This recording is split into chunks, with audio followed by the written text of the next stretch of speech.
It started with a sentence that's burned into my memory. We were sitting at the kitchen table, arguing quietly but firmly over months of tension, small betrayals, and the growing distance between us. I had tried to voice my concerns, to explain how hurt I felt when she brushed aside my feelings or lied about late nights and vague plans. "Real men don't whine," she said, her tone sharp, almost rehearsed. It wasn't a joke. It wasn't playful. It was meant to shut me down, to dismiss my emotions as weakness.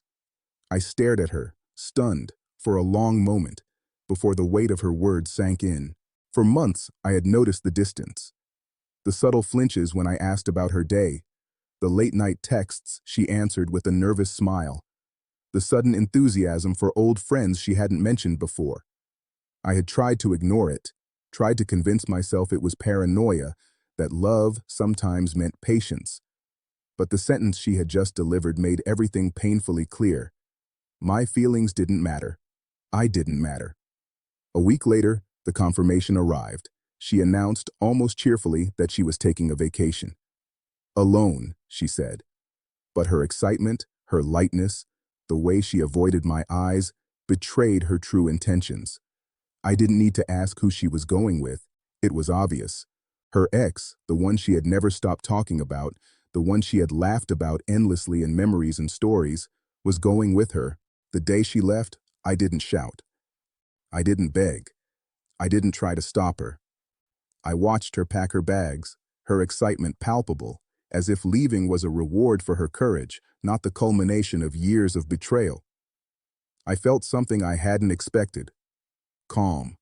Not relief, not happiness, but a quiet clarity. Her friends and family had warned me, tried to talk sense into her, but she had made her choice. She wanted him, and in that desire, she had made it clear. I wasn't part of her story anymore. Not emotionally, not physically, not spiritually. I spent the days she was away reflecting. At first, there was anger. Yes, the kind that makes your chest tighten and your fists clench. But slowly, it gave way to understanding. Betrayal isn't always loud. Sometimes it's quiet, subtle, and sustained over time. Sometimes it's a dismissive sentence, a long vacation with someone who isn't you, and the realization that the person you loved never really chose you. When she returned, sun-kissed and smiling, I met her calmly. There was no confrontation, no crying, no begging. Just silence, polite acknowledgement of her presence, and an unwavering sense of self. She expected shock or maybe a fight, but all I offered was my composure. "You had a good trip?" I asked, neutral. "Yes," she said, laughing softly. "He's amazing, and it was perfect." I nodded. I let her words hang in the air. The admission was unnecessary. I had known. Every small detail, every distant glance, every late-night conversation had led to this moment. And now, the truth was out in the open. Months passed. I rebuilt my life quietly. Work became my focus. Friends became my sanctuary, and hobbies that I had abandoned for years returned. I didn't look back. I didn't need validation, apologies, or explanations. Her choices had shown me everything I needed to know. Sometimes, I'd hear from mutual friends about her and her ex, about vacations, dinners, and laughter I used to be part of. For a brief moment, the old sting flared, but it faded quickly. I realized that strength isn't measured by confrontation or revenge. Strength is measured by self-respect, dignity, and the ability to walk away when someone repeatedly proves they won't value you. That sentence, "Real men don't whine," has never left me. At the time, it stung. It was a judgment, a dismissal, a way to diminish me. But now I see it differently.